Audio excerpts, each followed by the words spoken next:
We begin with West Asia. Hamas has claimed to have returned the body of hostage Shiri Bibas. A body said to be of Bibas arrived at the Abu Kabir Forensic Institute in Tel Aviv for official identification. The Red Cross has earlier confirmed that it has handed over a body it collected in the Gaza Strip to Israeli authorities. Hamas has also said that it was investigating a possible error in identifying human remains handed to Israel under a ceasefire deal. Hamas was due to hand over the bodies of Shiri Bibas and her two sons, Kafir and Ariel, on Thursday, along with the remains of a fourth hostage.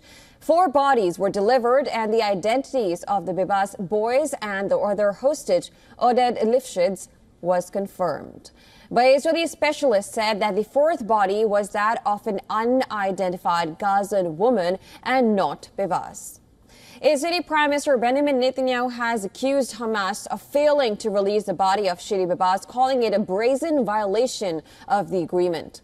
Netanyahu also accused Hamas of killing 2 Israeli children. Who kidnaps a little boy and a baby and murders them? Monsters, that's who. These Hamas monsters also cynically refused to bring back the boy's mother, Shiri, and sent the body of a Gazan woman instead, in brazen violation of the agreement. And as the Prime Minister of Israel, I vow that I will not rest until the savages who executed our hostages are brought to justice. They do not deserve to walk this earth. Nothing will stop me. Nothing. Bibas was kidnapped along with her 2 sons, Kafir and Ariel, and her husband, Yarden, during the October 7th Hamas attack. The bodies of Kafir and Ariel were among those handed over and identified on Thursday. Both Hamas and the Gaza government run by it said the remains of Shiri Bibas appear to have been mixed with other human remains after being buried in the rubble of a building destroyed in an Israeli airstrike. Hamas has said it had no interest in failing to comply or holding on to any bodies. It also asked Israel to return the body of the Gazan woman. Hamas has maintained that the children and their mother were killed in an Israeli airstrike in November 2023. But the Israeli military says its intelligence assessments indicated that the children were deliberately killed by their captors. Contrary to Hamas's lies, Ariel and Kfir were not killed in an airstrike. Ariel and Kfir Bibas were murdered by terrorists in cold blood. The terrorists did not shoot the 2 young boys.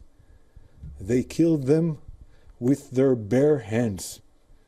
Afterwards, they committed horrific acts to cover up these atrocities. This assessment is based on both forensic findings from the identification process and intelligence that supports the findings. The Bibas family, on the other hand, accused Netanyahu for failing to protect their loved ones during the 2023 Hamas attack and for failing to bring them home. Shiri, Ariel, and Kafir were taken alive by a murderous terrorist organization, and it was Israel's responsibility and obligation to bring them back alive. There is no forgiveness for abandoning them on October 7th, and no forgiveness for abandoning them in captivity. Prime Minister Benjamin Netanyahu, we did not receive an apology from you in this painful moment. Despite the tensions over handover of remains, the next swap of live hostages for Palestinian inmates was still expected to go ahead. Hamas says it will release 6 Israeli hostages on Saturday.